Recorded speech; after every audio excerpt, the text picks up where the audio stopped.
Parking lot was almost empty that Tuesday evening. Dr. Marcus Williams, 45, chief of surgery at Mercy General Hospital, pulled into his usual spot after a grueling 14-hour shift. His shoulders ached, his eyes burned from exhaustion, but he'd saved 3 lives that day. All he wanted was to go home. He didn't notice the police cruiser slowly rolling through the lot. He didn't see the young officer's eyes lock onto him. And he certainly didn't expect what was about to happen next. Officer Derek Mitchell, just 6 months out of the academy, had been told to watch for suspicious activity. When he saw a black man in casual clothes getting out of a BMW near the hospital's staff entrance, something in his gut told him to investigate. It was the wrong instinct, and it would cost him everything. What happened in the next 20 minutes would not only end Derek's career, it would expose a pattern of behavior that had been ignored for far too long.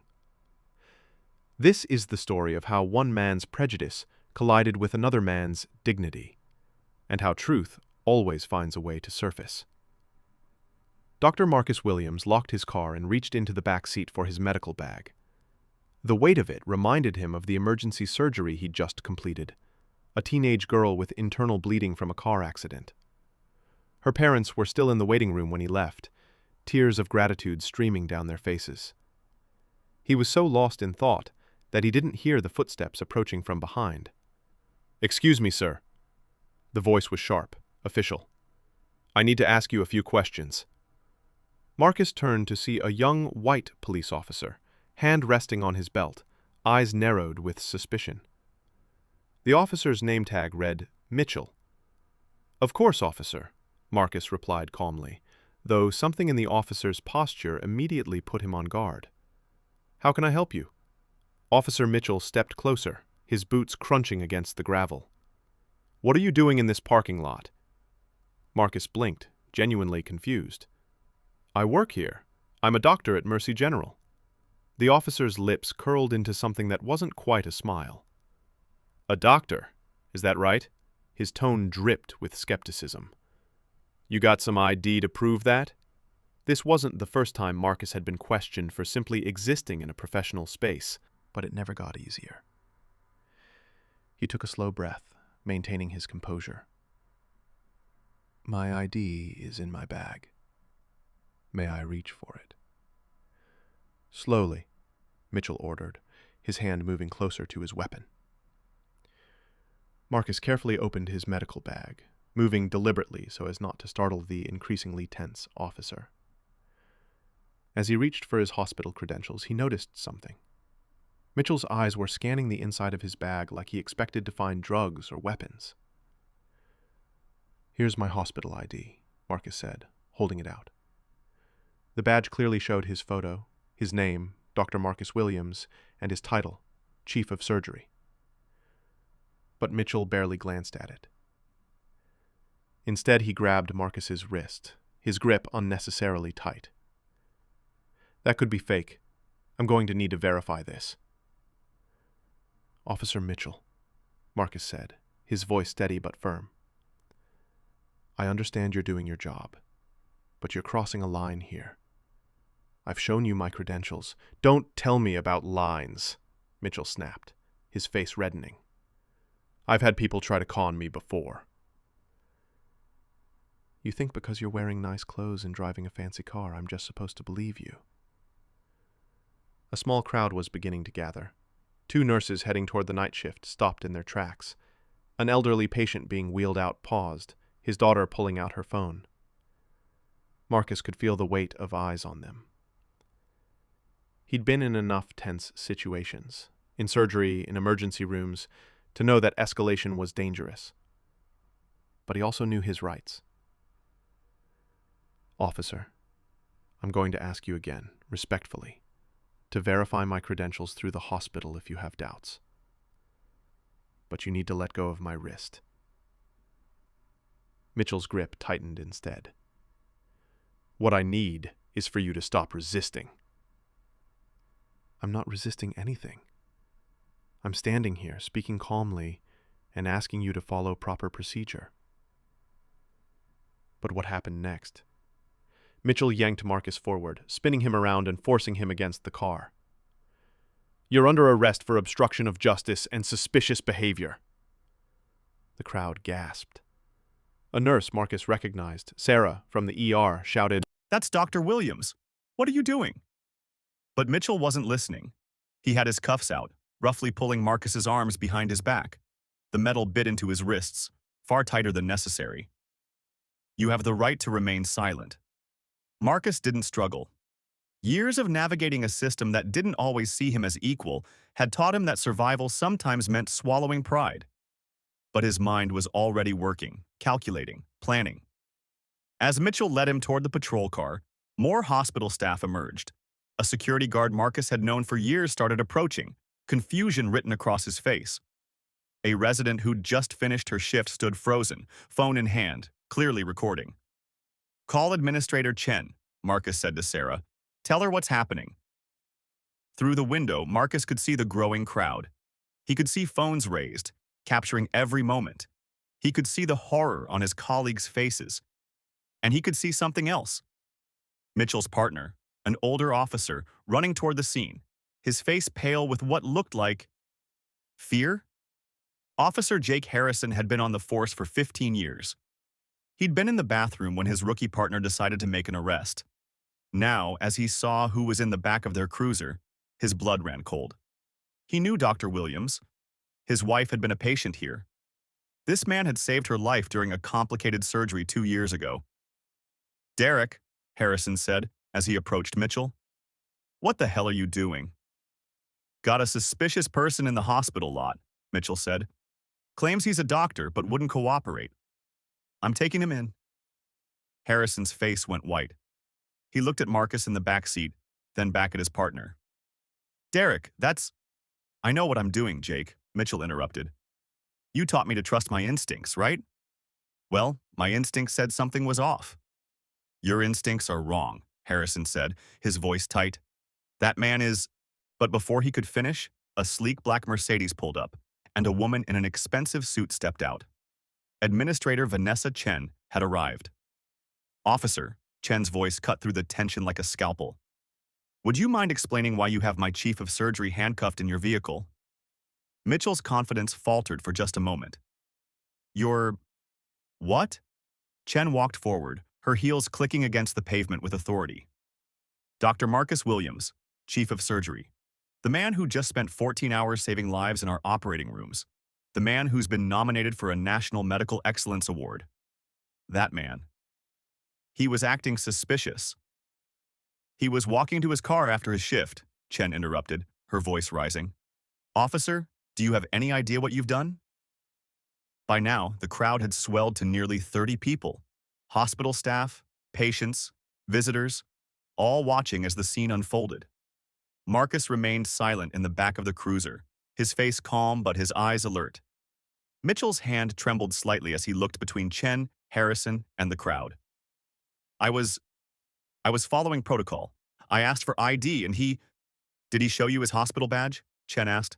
"Well, yes, but did he tell you he was a doctor here?" "Yes, but did he resist in any way?" Mitchell's silence was answer enough. Harrison stepped forward, his face grim. "Derek, open the car and uncuff Dr. Williams. Now." "But I already arrested him." "If I let him go now—" "You'll do it," Harrison said firmly, "or I will. And then we're going to have a very long conversation with our captain about judgment and procedure." But the real shock was yet to come. As Harrison moved to open the cruiser door, another vehicle pulled into the lot. This one had official plates, City Council. Councilwoman Janet Torres stepped out, her expression thunderous. "Someone want to tell me why I'm getting calls that police are harassing Dr. Williams?" Mitchell's face had gone from red to pale. "Councilwoman, Save it," Torres said. "Dr. Williams serves on my healthcare advisory board. He's consulted on 3 major policy initiatives this year alone. He's one of the most respected physicians in this state." Chen crossed her arms. "And he's been instrumental in our hospital's expansion project, a project funded partially by city bonds that I believe you approved, Councilwoman." Torres nodded. "The same project that's created 200 jobs in this district." Harrison had finally gotten Marcus out of the car and removed the handcuffs. Marcus rubbed his wrists, red marks visible where the metal had bit into his skin. He remained quiet, letting the situation unfold. Mitchell looked around desperately. The crowd had their phones out. His partner looked ashamed. The administrator was furious. A city councilwoman was involved. This was spiraling beyond anything he could have imagined. "I was just doing my job," he said weakly. Marcus finally spoke, his voice calm but carrying across the parking lot. "No, officer. You were acting on assumptions. There's a difference." The crowd parted as Marcus stepped forward. Even disheveled, even after being handcuffed and humiliated, he carried himself with quiet dignity that seemed to make Mitchell shrink. "I've been a doctor for 20 years, Marcus said. "I've performed over 3,000 surgeries. I've saved hundreds of lives. I've trained dozens of young doctors who are out there right now making a difference. But none of that mattered to you, did it?" Mitchell couldn't meet his eyes. "You saw a black man in casual clothes and you made a decision. You decided I didn't belong. You decided I was suspicious. You decided that my credentials weren't real, my profession was a lie, and my calm cooperation was somehow resistance." A nurse in the crowd called out, "Dr. Williams saved my son's life last year." Another voice, "He's the best surgeon in the state." Someone else, "This is discrimination, plain and simple." Harrison stepped between them, his face creased with regret. "Dr. Williams, I am so sorry. This should never have happened." Marcus looked at Harrison, then back at Mitchell. "Your apology isn't what matters right now, Officer Harrison. What matters is whether your department is going to do something about this pattern of behavior." "Pattern?" Mitchell sputtered. "This is the first time I—" "Is it?" Chen interrupted. She had her phone out, scrolling through something. "Because I have records here of 3 other complaints in the past 4 months, all filed against Officer Mitchell, all involving people of color being stopped for suspicious behavior near professional buildings." The color drained from Mitchell's face. But then something unexpected happened. A young intern pushed through the crowd. She looked barely out of medical school, her scrub still clean, her face nervous but determined. "Dr. Williams," she said, her voice shaking slightly. I need to say something." Marcus turned to her. "Dr. Rodriguez, isn't it?" She nodded. 2 months ago, I was in the parking garage. It was late, I was leaving after a shift. Officer Mitchell stopped me. He asked what I was doing there, if I had permission to be in the lot. He didn't believe I was a doctor. He searched my car." The crowd murmured. Chen's eyes narrowed. "I didn't report it," Rodriguez continued. "I was new, I was scared, I thought maybe it was normal. But watching this tonight, I should have said something. I'm so sorry." Marcus placed a gentle hand on her shoulder. "You're saying something now. That's what matters."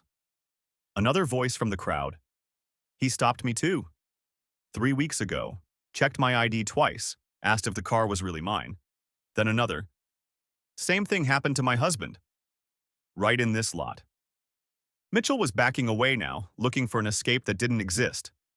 Harrison's face had gone from sympathetic to horrified as he realized the scope of what his partner had been doing.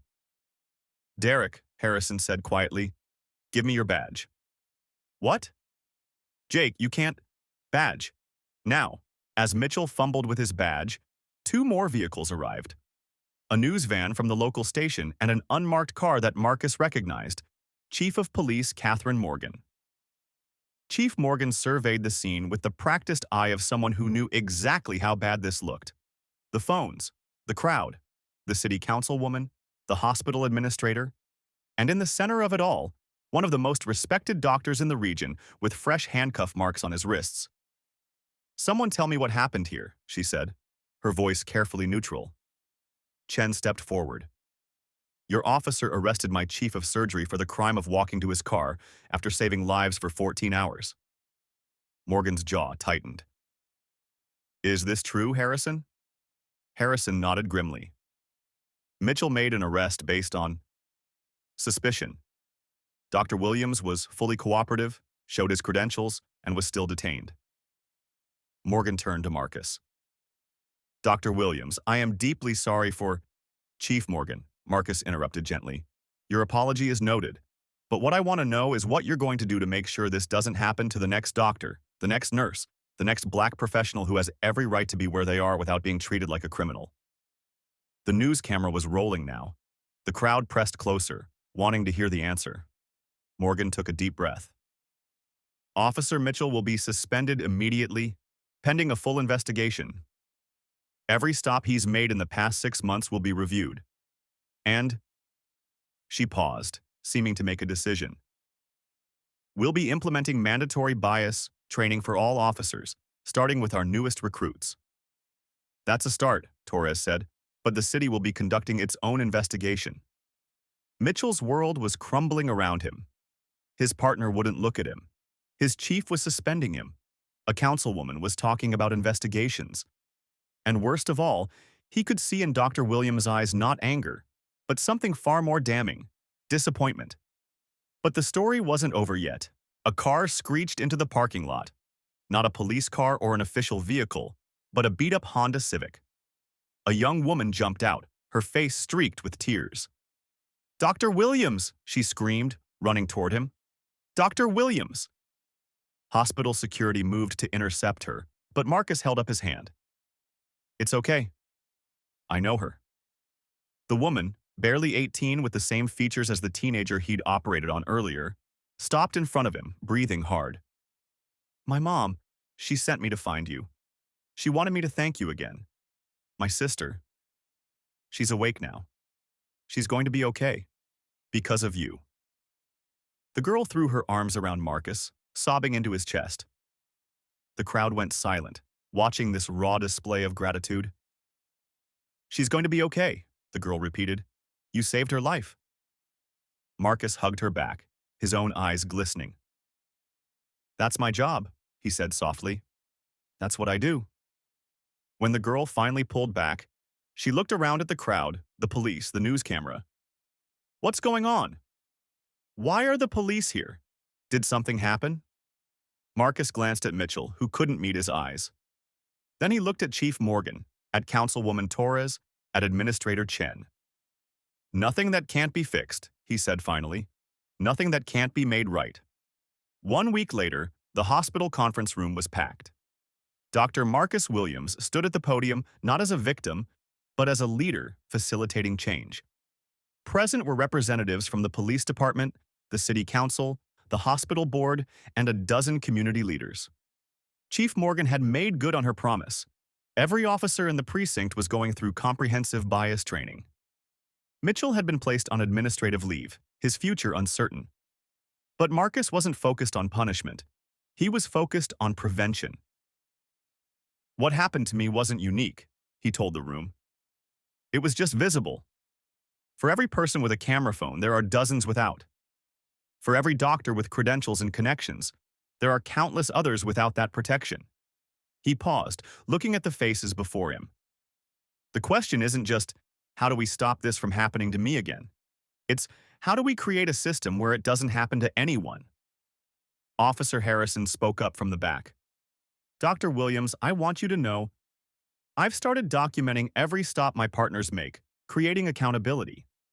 A community activist added, we're setting up a civilian oversight board. Torres nodded. And the city is funding body cameras for all officers, not just some. Marcus smiled slightly. These are good steps. Important steps. But the real change happens here, he tapped his chest. In how we see each other. In questioning our assumptions. In choosing understanding over suspicion. 3 months later, Marcus stood in the same parking lot where it all happened. But this time, he wasn't alone. Beside him was Mitchell, no longer in uniform but in civilian clothes. They'd been meeting weekly at Marcus's invitation. Long conversations about prejudice, about fear, about the stories we tell ourselves about others. I was taught that being a good cop meant being suspicious, Mitchell said quietly. I was taught that safety meant seeing threats everywhere. And now, Marcus asked, now I'm learning that real safety comes from trust. That real service means serving everyone, not just people who look like me. Mitchell would never be a police officer again. But he'd found a new calling, working with the bias training program, sharing his story as a cautionary tale. "Thank you," Mitchell said, "for not giving up on me." Marcus looked at the young man who'd handcuffed him, humiliated him, treated him as less than human. He could have destroyed Mitchell's life completely. He could have sued, demanded retribution, called for blood. Instead, he'd chosen something harder. He'd chosen to see the human behind the badge, to believe in the possibility of change. "I'm a doctor," Marcus said simply. "My job is to heal. Sometimes that means saving a life in surgery. Sometimes it means helping someone see differently." The story of Dr. Marcus Williams and Officer Derek Mitchell spread far beyond that parking lot. It became a case study in police training programs. It sparked policy changes in dozens of cities. It reminded people that dignity and justice aren't just concepts, they're choices we make every day. But perhaps the most important lesson was this: change doesn't come from anger alone. It comes from courage. The courage to stand up when wronged, the courage to speak truth to power, and the courage to extend grace even to those who don't deserve it. Marcus could have been just another statistic, another story of discrimination that fades into the background noise of injustice. Instead, he became a catalyst for transformation. Because sometimes the most powerful response to hatred isn't hatred in return. It's the quiet dignity of someone who knows their worth and refuses to let anyone diminish it. If this story moved you, it's because you recognize the truth in it. We've all seen moments like this, where assumptions override reality, where prejudice masquerades as procedure, where people are judged by their appearance rather than their character. The question is, what will you do about it? Will you stay silent when you witness injustice? Will you make assumptions about others based on how they look? Or will you choose, like Dr. Williams, to stand for dignity, to demand change, and to believe in the possibility of transformation? Share this story with someone who needs to hear it. Subscribe to Real Justice Stories for more tales of courage, dignity, and the power of standing up for what's right. Because justice isn't just about the law, it's about how we treat each other every single day. Thank you for watching. Remember, truth always prevails when people have the courage to speak it. Don't forget to like this video, share it with your friends, and subscribe for more stories of real justice. Because these stories aren't just entertainment, they're reminders of the world we're building together, one choice at a time. See you in the next story.